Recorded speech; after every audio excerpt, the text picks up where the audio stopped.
We're just days away from the election, and there's a lot of information out there. Here are 3 things you need to know from the Bipartisan Policy Center. 1. There will be a surge in voting by mail, which is safe and secure. And 2. You likely won't know who won on election night, since it will take longer to count all the ballots and report the results. And finally, your usual polling site might be different to keep you and poll workers safe. Check out canivote.org if you're not sure where to go. By planning ahead and knowing what to expect, you can make sure your voice is heard at the ballot box.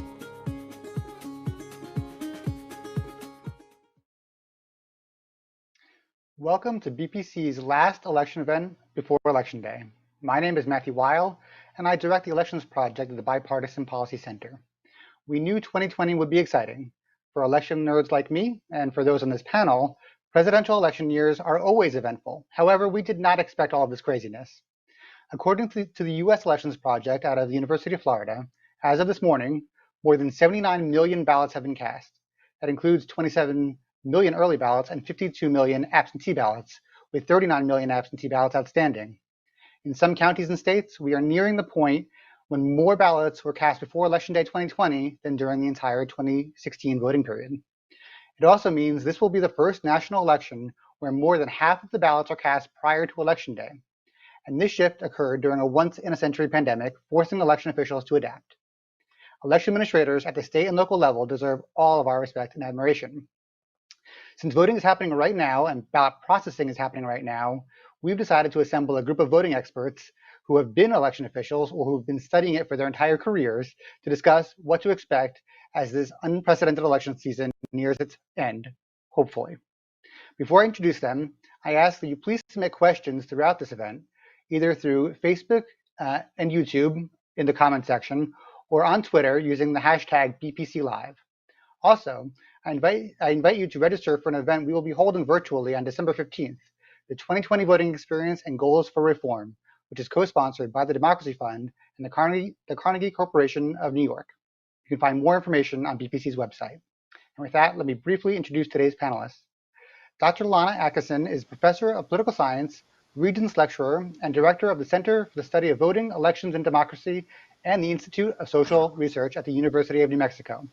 She's an internationally recognized expert in the area of election sciences, survey methodology, voting rights, election administration, public opinion, and political behavior. Tammy Patrick is Senior Advisor of Elections at the Democracy Fund. In 2013, she was selected by President Obama to serve as a commissioner on the Presidential Commission on Election Administration, which led to a position at the Bipartisan Policy Center to further the work of the commission. Prior to that, she was the Federal Compliance Officer for Maricopa County, Arizona elections for 11 years. Edgardo Cortez is a former Virginia Commissioner of Elections and current Election Security Advisor at the Brennan Center for Justice. Edgardo has also served as the General Registrar of Fairfax County, Virginia, and at the U.S. Election Assistance Commission. Finally, Chris Thomas is a BPC Fellow and current Special Advisor to the Detroit City Clerk. Chris also served as a Commissioner on the Presidential Commission on Election Administration and was the longtime Election Director for the state of Michigan. Thank you to all the panelists for joining us. And with that, let me jump into my first question, and I'm going to ask Edgardo, whose title includes Election Security Advisor. I want to start about talking about the press conference last week that was held by the Director of National Intelligence and the FBI Director about election interference. Now, what are the greatest risks remaining in the last few days before Election Day, on Election Day, and in the days that follow? Hi, Matt. Thanks so much for having me with you today. Yes, I think the announcement last week was big news, but I think for me, one of the biggest parts of the news was that the federal government identified an issue and made the public aware of it and made election officials aware of it very quickly, which is a big change from where we were 4 years ago in this process. And so I think heading into the election, I mean, certainly there are some risks to the system still. A lot of the issues that we anticipate heading into next week revolve around the technology that's used in polling places, and not necessarily, that there's foreign actor threats, which there are, but I think just keeping those systems running. There's kind of unprecedented use. We've seen some slowdowns during early voting. And so I think having the appropriate backups in place for election officials I think the one area of concern that we've been looking at is post-election and the election results. And the need for everybody to kind of be patient as election officials work through counting all of those ballots that have come in already, and not being kind of taken aback that the vote totals change as the night progresses and as the days progress, and ballots continue to be counted from this election. Thank you. Dr. Atkinson, same question. I mean, certainly in 2016, we had some concerns about interference. That was about mostly our voter registration databases. What are your concerns for this cycle? Well, I'm not immensely concerned about that versus just general things going on in precincts. I think there's there's certainly things going on out there, but I think the thing is the difference between being concerned about them and having information that something was really happening and mucking up the system. And I think one thing we can say about our system is the fact that it's so federal and so fragmented is a wonderful thing for security. And, our system of elections is really quite secure. Thank you. Tammy, you've obviously been focused for a long time on absentee voting. Is the fact that we're going to be doing more absentee voting this year another area of more risk? I think that's a great question. And I actually haven't had anyone frame it in quite that way before, Matt. So I think the question that has come up quite repeatedly is that there's this narrative around voter fraud and that we shouldn't trust vote by mail or absentee voting. And I think that that is ill-placed and ill-founded. So when we talk about the security of the system, for me, it's a question of, does it mean that voters who have selected that way of voting, do they have the opportunity to effectively get their voices heard through that channel? So we do know that vote by mail has some opportunity for voters to misstep. They can fail to sign the signature, the signature block. They can return it too late, which are the two largest reasons for rejection. So there are opportunities for missteps on the part of the voter in not having their ballots be counted. But I do know that in this moment, many states have taken on policies either through governors' executive orders and directives from secretaries of states and others to make sure that voters have the opportunity to get their ballots in and postmarked by Election Day. We know that many places are in fact allowing for drop boxes and things of that nature, so we won't have hopefully as many late ballots. You mentioned that there is still outstanding tens of millions of voters have their ballots on their kitchen tables, on their counters, on their desk. So we need to make sure that voters read those instructions really thoroughly and get the ballots back in. Because for me, that is the real challenge, is making sure that voters who have mentioned or shown that they want to participate either by registering to vote or by in fact requesting a ballot, that they have every opportunity in a global pandemic in the midst of a third wave, a third spike that we're seeing here, of getting those ballots back in and making sure that they are effectively counted. Now, the last part of that is that we also know there are challenges when voters go to vote in person and are given provisional ballots. So we do know that there's going to be a confluence there. We've seen it already in early voting of voters that have those ballots at home and have in fact decided to go vote in person and are having to vote a provisional ballot. So those will be some of the ballots that will be also we'll be looking at after Election Day, as we do every election and have for a very long time. We've had those procedures and policies in place. Well, of course, Tammy, in just 2 minutes, was able to sum up very succinctly all of my concerns about the election. And we're going to get to all of them in detail, I promise you. But I do want to ask Chris Thomas, you've now worked at the federal level, the state level, and now the local level on elections. So what are your biggest concerns about security, at least, for the next 7 to 14 days? Well, really, going into the election, security is making sure everybody's vote gets counted. And that's what voters are concerned about right now. We've got drop boxes out across the city of Detroit. We have those on cameras, for example, and they're monitored and also recorded. So security from that viewpoint is to assure the voters that the ballots that they drop in the drop box are going to be collected and processed and any tampering will be viewed on an ongoing basis. We have this absent voter counting board here that probably has over 700 workers in it. And that's where everything is going to be processed on election, beginning on election day. So we're, we have that locked down. We have our precincts locked down. We are working with the state, and we're assured of security in terms of our statewide voter registration system.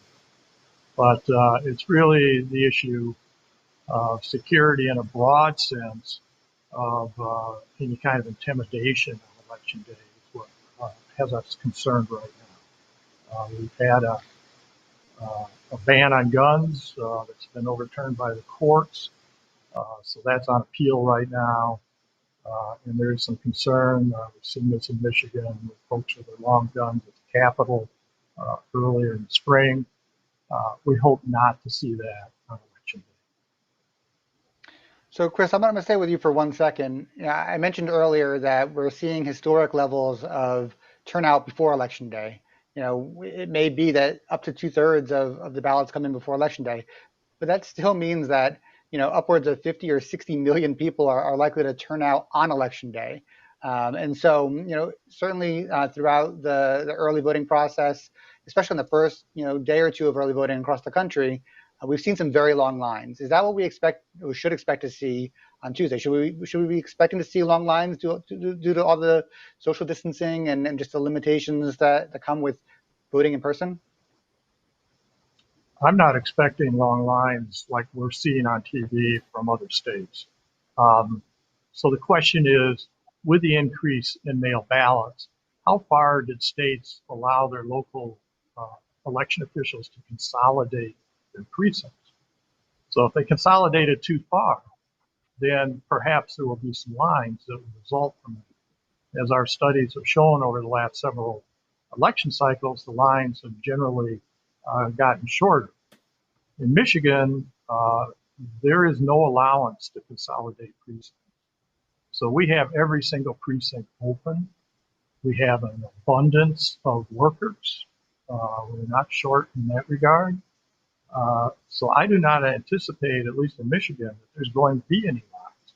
Now, obviously, with sanitation of the polling booths after each voter and social distancing, things will be slowed down a bit. But as long as jurisdictions did not overly consolidate their precincts, they should be okay, and they should not have lines. Dr. Atkinson, same question. You've studied lines before, and so what are you expecting to see both in New Mexico and around the country? I mean, I'm expecting to see some lines on election day. Just today, Iowa has consolidated and closed a lot of precincts for election day, and that's going to affect voters. So COVID is going to affect voters in some places. There's always lines some places on election day. And I think, obviously the social distancing is going to impact that as well. But we've seen lines happening in early voting, and, people hang in those lines and they get processed and they vote. I think for the most part, for the vast majority, over 90% of voters or more, they are going to, go into a voting location and not have any wait or hardly any wait at all. But certainly there will be some lines. We have had a huge number of voters vote early in New Mexico, either in person or by mail. But there's also a large number of people, as Tammy mentioned, who haven't voted yet, who haven't got their absentee ballots in, but did request it. So I don't know if they'll be turning it in late or walking it in late, or not late, but by election day. So there's still a lot of outstanding people to vote either through the mail, and there's still going to be a substantial number, though much less. A majority of people, perhaps as much as 60% of the people voting or more are going to vote, probably more, 70% are going to be voting before election day. So that's actually a great segue into my next question, which is for Tammy, because it is on absentee voting, and Tammy's our expert on absentee voting here. Absentee ballots, I think, clearly are going to be the story of this election, and it's not only because of their huge amount of usage. It's also going to be, I think, because there's going to be a lot of litigation, and there's been a lot of litigation around them. So can you speak to some of the issues we've been seeing? And this is with voters receiving more than one ballot, or getting the wrong ballot, or the naked ballot issue. Sorry, I think I had to bring it up on a panel like this. What are the things that are likely to be issues in this last week, and then potentially litigated in the week after Election Day? So I think that you're spot on. There's going to be quite a bit of litigation around both absentee vote by mail ballots as well as provisional ballots. Anything that is not determinative or already counted is going to come into question potentially in some places if the race is close, and races are close, because we have a lot of other, of course, down ticket contests that are on the ballot or ballots. So part of the challenge that we have here is thinking about in this moment around the increased use of vote by mail. Many jurisdictions were caught a little off guard because you have states where traditionally they've had single-digit participation in vote by mail, whether it was because the voter needed to use an excuse in order to get their ballot mailed to them, or whether it was because in that state the culture was just basically to go vote in person anyway. And what we saw in the primary season is that many voters were taking the pandemic very seriously and decided to request their ballots by mail. Local election officials were inundated with applications. They were having a hard time getting the ballots even out in time. People were using their pre-existing policies and materials to satisfy a much larger volume of voters. And that's where best practices weren't adopted, but they have been since. So over the course of the summer, we've seen more states and jurisdictions revising the design of their envelopes so it's more intuitive as to where a voter needs to sign, adopting policies and best practices from Center for Civic Design, and some of these other things that when you think about it, it sounds like it's really in the weeds and it's a lot of minutia, and how can that make a difference? But we know from studies that when voters know where and when to sign, when the instructions are easy to understand, they know when they need to have it returned by, and when in fact they're provided with options in that return, we have fewer voters having ballots that are called into question as being potentially rejected. So I think that we will see a lot of that in the days following Election Day, depending again upon how many of these ballots get back early. And to Lana's point, the jurisdiction I was in, we had hundreds of thousands of voters drop their ballots off at the polls in Arizona on Election Day. They are actually seeing voters bringing them in earlier. And so on election night, for the majority of states, we're going to have a lot of the returns of those absentee ballots. So I think it's important for voters that still have that ballot in hand to know that if you get it in early, you'll be part of the first ballots counted. I'm going to turn to Chris. I mean, Michigan has been marching towards more absentee voting over the past couple of years, but certainly everything they're seeing this year due to the pandemic has been much greater than they could ever have anticipated. So what are our localities doing to prepare for this onslaught? So the localities learned a lot in the primary election, as Tammy indicated. That was the big learnings curve for everybody, to handle that much mail. We had typically been handling 25% of the vote by mail, so we had some experience, but we don't have experience with 50 or 65%. In Detroit, they had their largest number of ballots, 81,000, in a primary election with almost no serious contests on it. So it was a great time to learn and to get all of the kinks out, if you will. So one thing we've learned in this state, and a lot of states have been ahead of us in this regard, is the use of high-speed tabulators. We have a very long ballot. We go from president to school board. So we've never been able to use them in the past. While they have been around, they would not work consistently with a long ballot. Well, the voting system vendors have fixed that. So in Detroit, we had 18 high speeds in the primary. We increased that to 25 going forward, as have many cities in our state that have larger populations.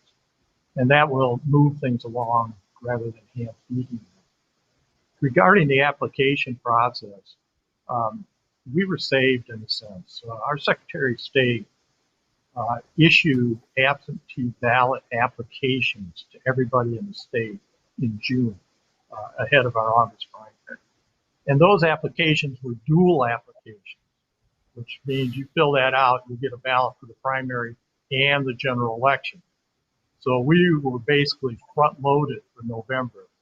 So when our ballots became available in late September, we were pushing out statewide over 2 million ballots that we didn't have to wait for another request to come in.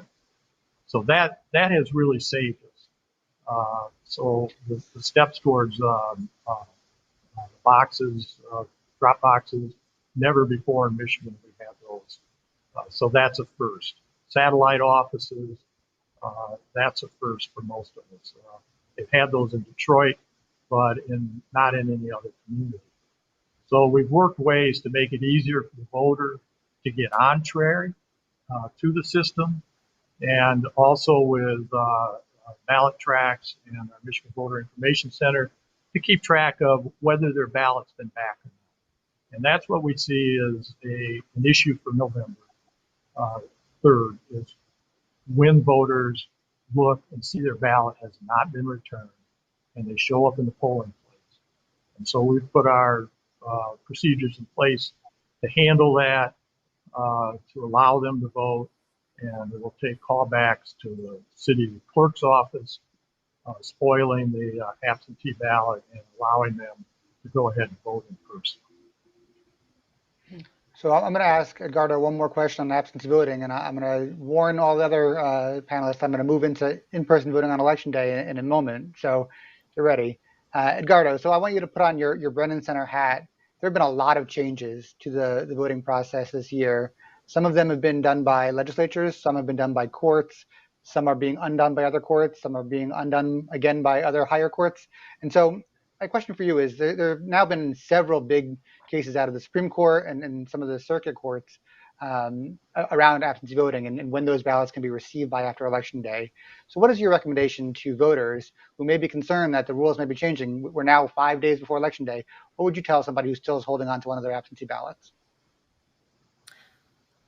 Matt, that's a great question. I think at this point, the safest bet for voters is to return that ballot in person and to return it prior to the close of polls on Election Day, whatever method your state allows for.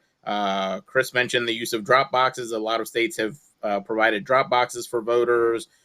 Most states, at minimum, allow you to drop off your ballot at the local election office in person. And so some states are now allowing you to drop off your voted absentee ballot at the polling place on Election Day. So take a look at what your options are and drop it off in person.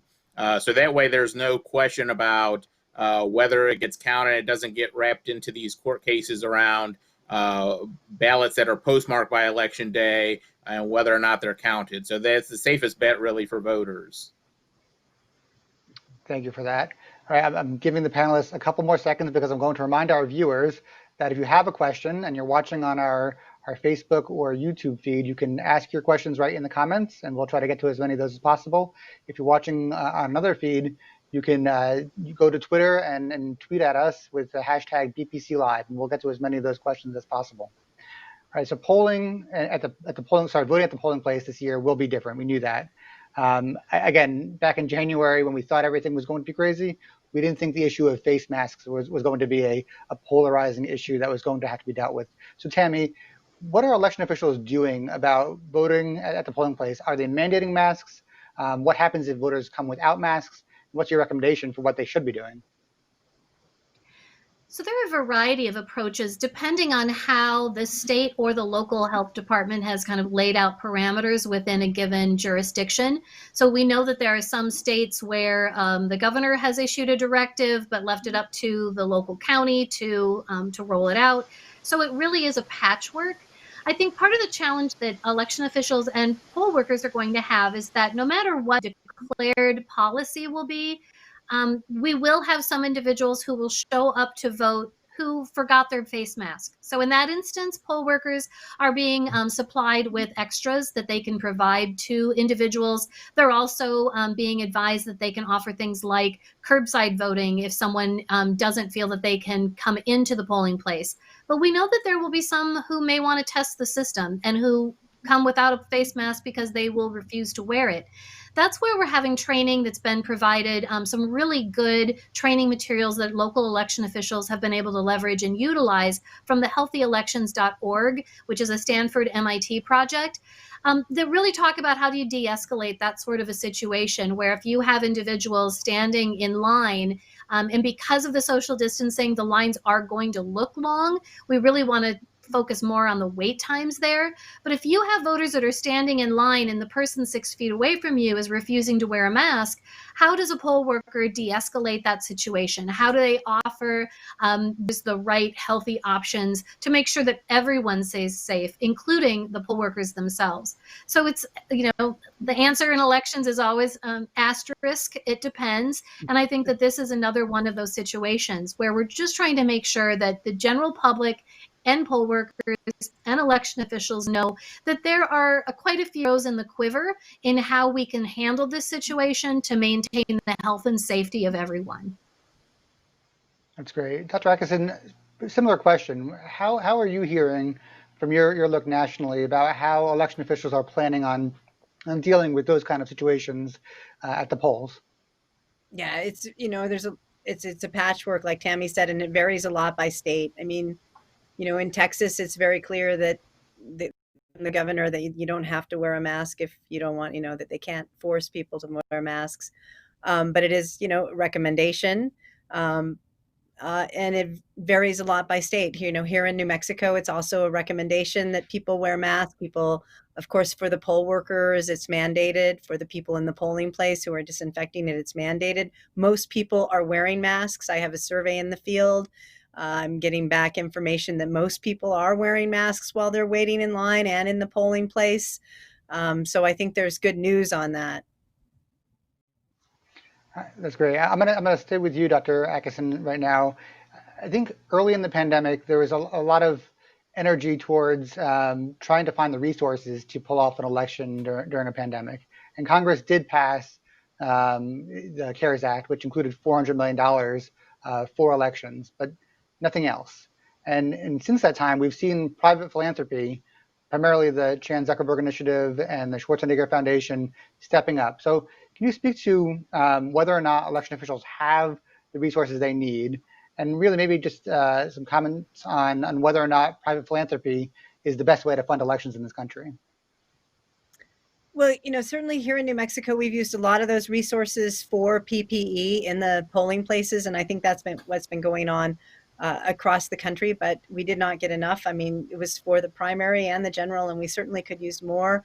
It's helpful to have, philanthrop individuals helping us out. But, I think the best way to fund our election system is through our taxes and through normal governmental means. That's, we want a level. We won't want to rely on that because that's not a reliable way to run your elections. But we're sort of glad that it's come forth for this particular election, which is a very unique election, right? I mean, this is very unusual. Normally, we don't have a pandemic going on, which has changed the entire structure. So maybe for this particular election, those resources were appropriate and helpful, and we are all thankful for them. And I'm gonna ask you, Edgardo, a similar question. I mean, the Bipartisan Policy Center, we pegged the need early in the pandemic at about 1.5 billion. The Brennan Center pegged it at closer to 3.6 billion. So clearly, we thought there were a lot more needs than were met by the 400 million from the Congress and another 500 million or so from private philanthropy. Do you think that election officials have everything they needed to run this successfully? I think ultimately, next week the election will be successful and election officials will get the job done. I think that they certainly could have used more resources, particularly from the federal level. I think, elections are run at the local level, but those local election offices are running elections not just for local offices, but for state and federal offices as well. And so it being a shared responsibility should mean that funding gets shared appropriately too. And so the Brennan Center has been pushing for Congress to appropriate more funding, and I think we will continue that push going forward. And there should be this shouldn't be dependent on there being a pandemic to provide the level of funding necessary to run elections appropriately. There should be a pretty consistent stream of funding at the federal, state, and local level to ensure that we can run elections the way that they should be run. I mean, they're the cornerstone of our democratic process, and it's a kind of a core function of government. And so we should be funding them appropriately so that people aren't having to deal with the challenges that we have talked about today in terms of facing longer wait times or having equipment that doesn't work. I mean, all of those things could be greatly helped with the use of appropriate funding. Great. Tammy, I want to turn to you just to walk us through the polling place experience. So obviously election officials have changed things up. They're not running the same voting as they've done for years past. So what are the biggest changes you're seeing on election day in-person voting options for this year? Well, in some states, we had legislators and others that listened to local election officials and allowed them to be flexible in serving their electorate. Other states didn't. So in the same way that we talk about resources, I think we need to take a moment after this election and reflect on what policies aided the voters the best in this moment. And some of those policies were things like allowing for the consolidation of polling places. We've seen all across the country, coliseums, arenas, hockey rinks and other places being utilized. So non-traditional polling locations being used, as well as an expansion of early voting opportunities in places where they either didn't have early voting or they expanded the number of days, number of hours, that sort of thing. So voting in person looks very different this year. We have drive-through voting in Johnson County, Iowa. We have locations where, curbside been fairly predominant in the South, in some places like North Carolina, but that has become even more expanded. We have non-traditional locations that are being used, as I mentioned, like the coliseums, but a wide variety of facilities where business leaders have stepped up to offer up their facilities. So it's really important that voters who are planning to go to the polls on November 3rd know to look at what their polling place might be, because it might be different. It could be that you don't have just a single place you have to go to, but you have a variety of options that you can select from. So those are some of the things that we need to kind of contemplate.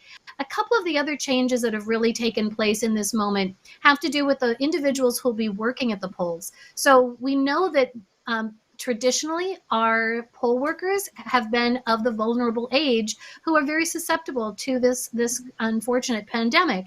So we've seen an influx of younger people and other people who've never yet served their community as poll workers. So in this moment, I think it's also important that we kind of tip our hats to all of those who have stepped in to assist. And I think as voters, we need to also remember that that means this might be the first time they've worked this particular, position, and to have a little bit of patience as well with your friends, family members, and colleagues that have in fact, taken and risen to the call. But be sure to double check where you're going to be voting on the 3rd, because it's going to be really important that you know what your options are, because they probably have changed.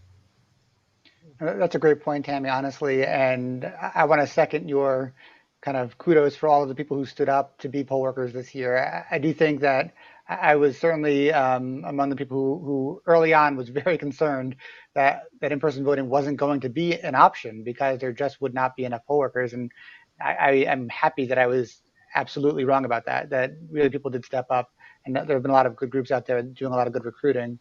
Chris, Tammy mentioned arena voting, and that reminds me that you wrote an op-ed about this earlier in the year. So can you just maybe focus on that for a little bit? What makes arenas really good options, especially this year? Well, arenas are set up to move people, and they're set up with a lot of room, a lot of indoor space with concourses. So if there are lines, people are out of the elements. The northern tiers here, November 3rd could be a pretty cold day. So it's the size, often the centrality, and the parking is all available. And that you can spread out on whatever field or platform they have at the center of the arena.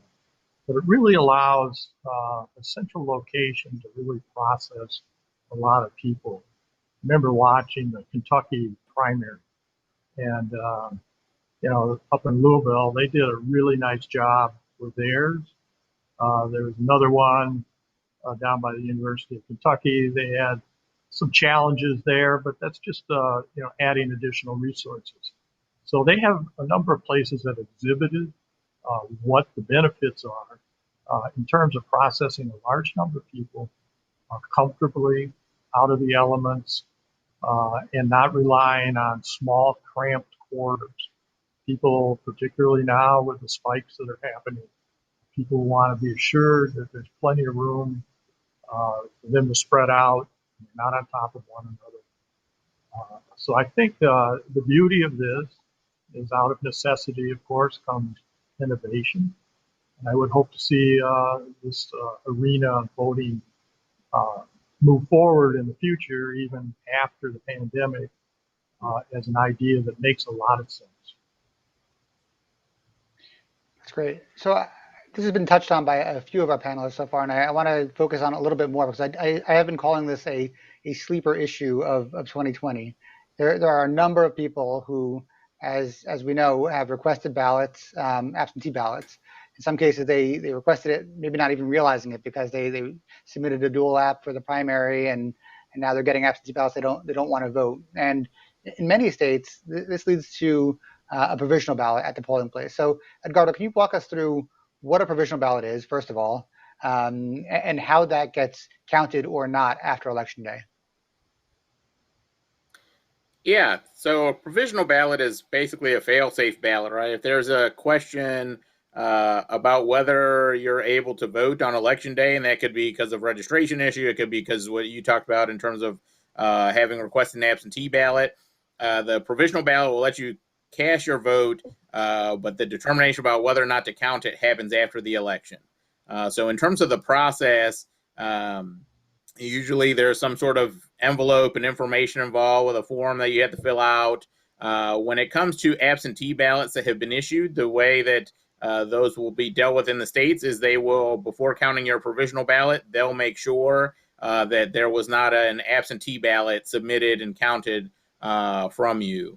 And if there wasn't, then they will count that ballot. One of the things we've done at the Brennan Center this year, heading into next week, is really pushing states and local election offices to have sufficient provisional balloting materials on hand, to have sufficient ballots on hand to issue provisional ballots, and also the materials for issuing them. Because we are concerned that there will be, and we've seen it during early voting in a number of states, because of delays in getting ballots out or delays in receiving them through the postal service, where voters get antsy and they haven't gotten their ballot, and so they go in person to cast their vote instead. They have to go through that process. So we really have been urging people to have sufficient ballots and materials on hand to account for that heading into Tuesday.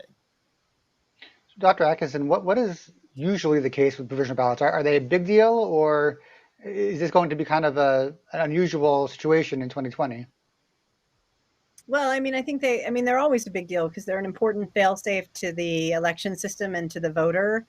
Maybe this means we have more of them, but they can be processed pretty quickly after the fact. If you're just, checking if someone has already voted, that's a simple thing.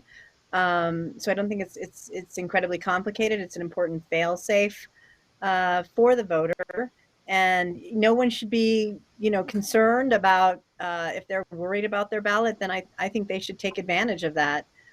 Some states actually allow people whose ballot is not arriving. Arizona, Montana, In those states, if you don't think your ballot has arrived, and you can look online, you can run down and often vote election day a regular ballot. So it depends where you live, what's happening. So if you're at all worried, take advantage of the system. So there's been in recent days, and honestly over the past couple of weeks, some criticism of the fact that election night doesn't end on election night. Election night ends when the ballots are counted. So, Chris, in Michigan, again, there have been a lot of concerns about absentee ballots because Michigan's going to be a swing state, and I think it's going to be very important in the presidential contest. And yet, only as of this year, can larger jurisdictions even process those absentee ballots the day before election day. So, what are your expectations about how counting will work and how long it will go? And is that something to be concerned about, that we just don't have final results right away? Well, to your last question, it's not a concern that we don't have final results right away. There's been many elections in the past where it's taken quite some time to get those results. I think that what we're looking at with the amount of mail we have, that this is just going to take a little more time, but not the extent that a lot of people think. I've heard people talking about still counting on Thursday and Friday. I do not see any counting on Thursday and Friday unless there has been some type of incident that has intervened. So we got 10 whole hours the legislature gave us to pre-process on the Monday before election day. So that was passed and signed into law on October 6th. This is how long this process has taken. We are very grateful for those 10 hours. We cannot put any of these ballots in a tabulator, but we'll open them, we'll check them in. We have ballot numbers in Michigan, which is a real anachronism to the past that very few states have. So we check the ballot number, make sure it's the ballot that's sent. And then we lock them all up overnight. And we come back election morning at 7 a.m. and we begin tabulating. Well, this will give us a big jump on the day going into election day itself. We expect to issue partial results at 8 o'clock on election night. So we will have a very large number of ballots already tabulated by the time 8 o'clock comes along. And then, as I noted earlier, again, these high-speed tabulators make all the difference in the world. So as you know, and people are often tired of hearing, Michigan is run by the municipals, 1,511 of us running the elections. But there's only 70 so that are above 25,000 population. So those smaller jurisdictions below that, they're not going to have any problem processing their absentees. It may not be 10 o'clock at night, it might be 2 in the morning, but that's not the end of the world. And the high-speed jurisdictions, the larger ones, they're going to, at the latest, I think, start ending up sometime on Wednesday. Maybe some of them will go into Wednesday afternoon, but I don't think those are unacceptable time frames. We're not talking about Friday or Saturday. I want to turn to a question we received on Twitter from Nancy Boswell. She's talking about voter suppression and some of the court cases, some of the lines. So, Edgardo, what we're seeing, are you seeing voter suppression nationwide, or do we expect to see it on Tuesday? I think we certainly have some concerns about some of the things that we've seen and some of the rhetoric around, especially having people at polling places trying to either block access to or just do things that are intimidating to voters. I think that, Tama mentioned kind of taking a look at lessons learned this election.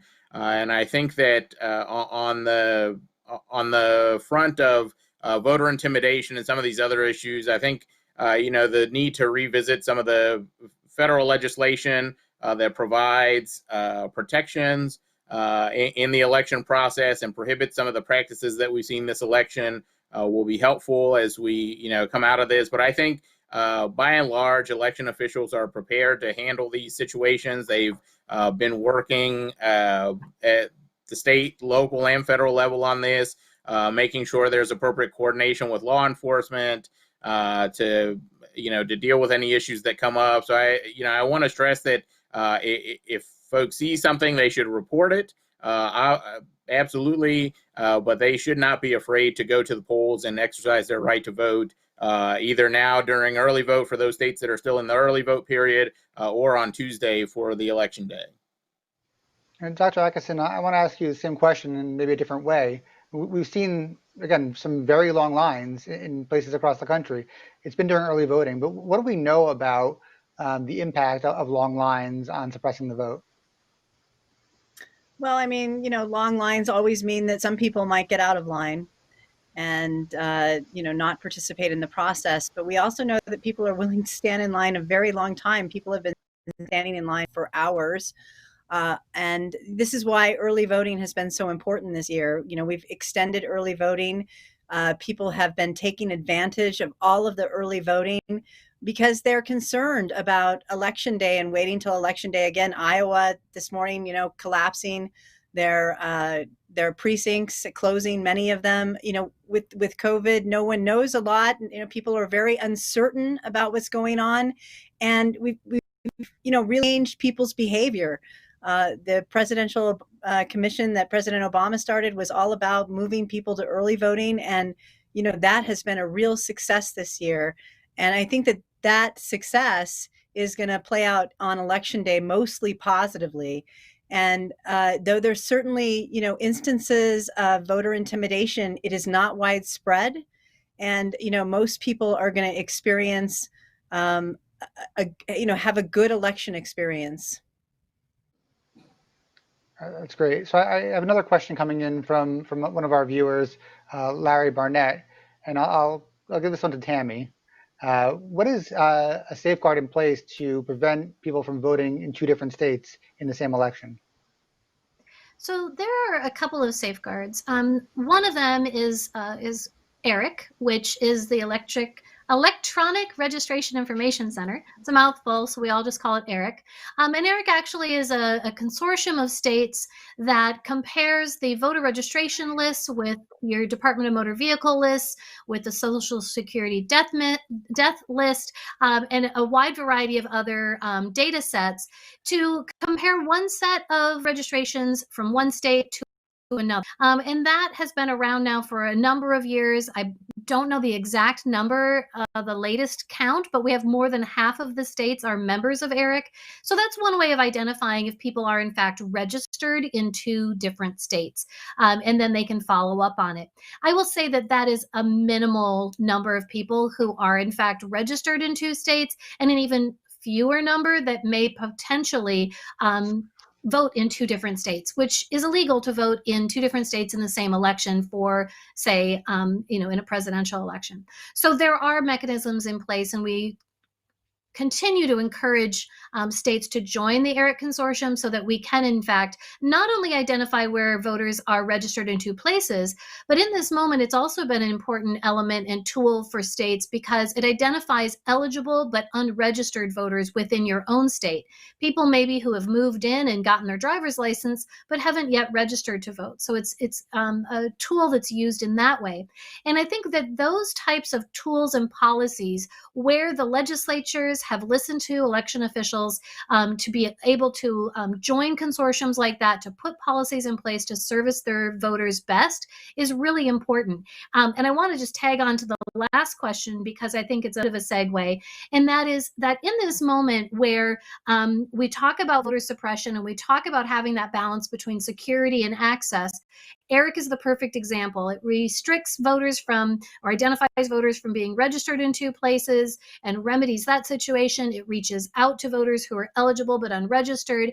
And in this moment, we've seen states all across the country implement practical solutions that they needed to do in order to service the voters well. So allowing voters to drop off a ballot at the park in Madison, Wisconsin to their election official should not be controversial. But we know that unfortunately there have been more than 300 court cases to try and limit election officials' abilities to service their voters well in this moment. And it's been everything from how many drop boxes you can have, or if you can have drop boxes, or if a postmark matters. All of these things to be looked at after the fact. And I'm hoping that voters are paying attention on which elected officials at the state and local levels, as well as federal levels, have their best interests at heart. Well, that allows me to make another pitch for BPC's December 15th event, where we're going to really focus on all of the policy changes that are needed, that we've learned we needed for next year. So thank you, Tammy, for letting me do that. I have another question from a viewer. I'm sorry, I failed to also plug your recommendations of the Bipartisan Policy Center recommendations. Those are things that these court cases have come into play, and BPC has issued them as nonpartisan, policies. And I think that we would be well served if more states adopted them. Again, Tammy, this is why we have you on the panels. But she's referencing our very excitingly titled Logical Election Policy Report.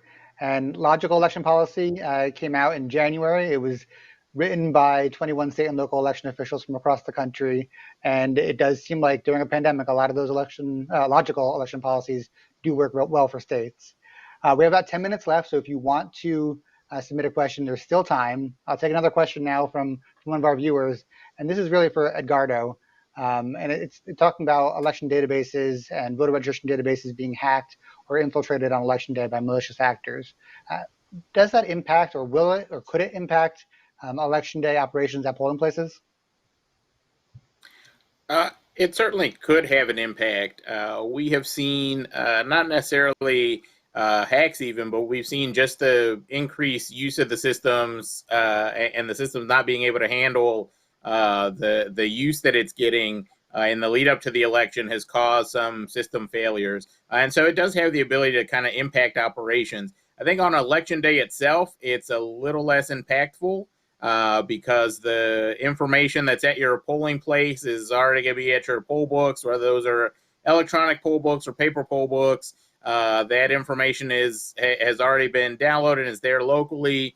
And so, again, this is where things like provisional ballots and those sorts of fail-safes come into play, and making sure that election officials are prepared for next week. If there is some sort of system failure, whether it's malicious or unintentional. I am in Virginia. On the registration deadline, there was a road construction crew accidentally cut a fiber cable that cut off access to the statewide data center and brought down the online registration system.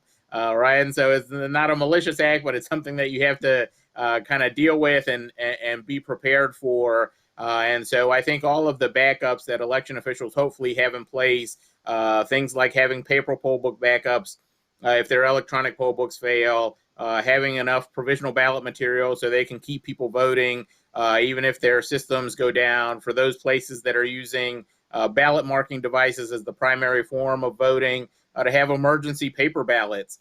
So if the machines aren't working, they can still vote people and keep the lines moving. So all those sorts of preparations, I think that we've been pushing for, and a lot of election officials have hopefully adopted and are prepared for heading into next week. So there's some potential for negative impacts, but I think the planning and mitigation strategies and kind of resiliency planning that election officials have been doing will hopefully offset anything that happens on that front.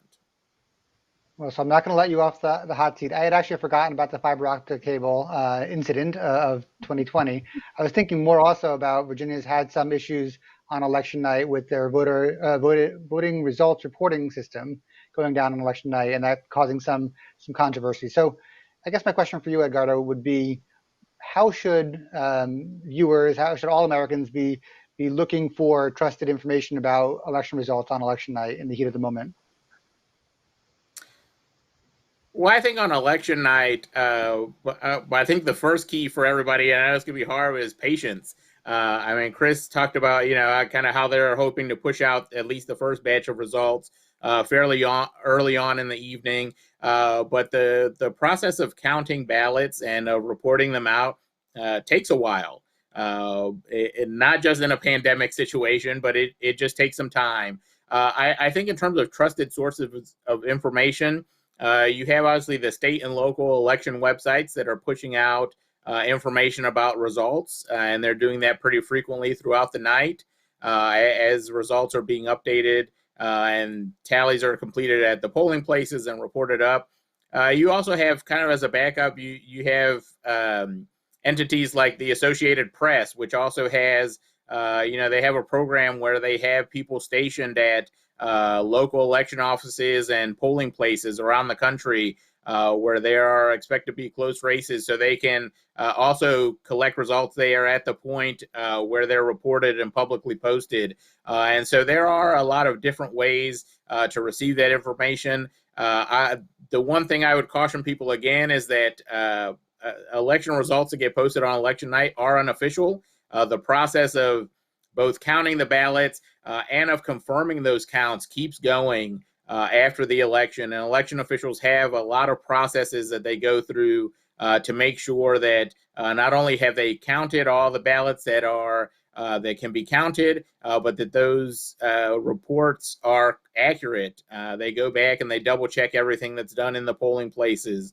They go back and double check what's done at the county level. We hopefully will have a number of states this year doing audits of the election results after the election. So there's a lot of steps in that process till we get to the final results of the election.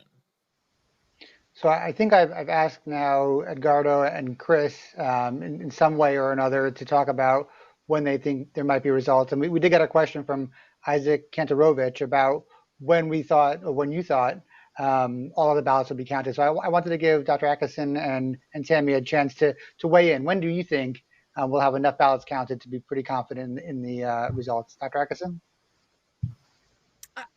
I think the first few days after the election, we should unless the race is very close, have a really good idea what's happening.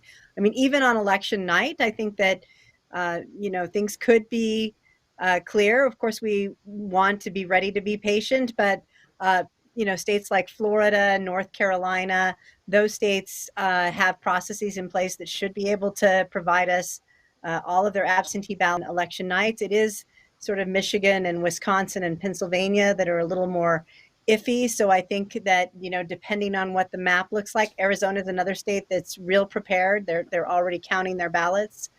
So I think we might be surprised that, we're going to see something reasonable on election night. We're going to have some idea of what's happening, and we're going to have an idea that there's a few states that are going to be close, and it's whether they're in the balance or not to make that difference. But even then, I think a few days after the election, certainly not more than a week, we should be seeing and have a clear winner.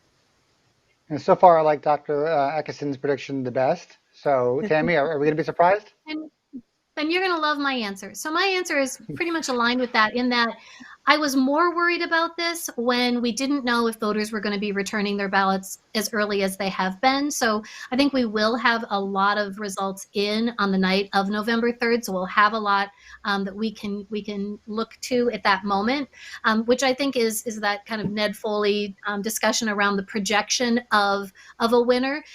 But I do think that the other question of when do we know all the ballots will be counted. So the state with the longest canvass period is the state of California.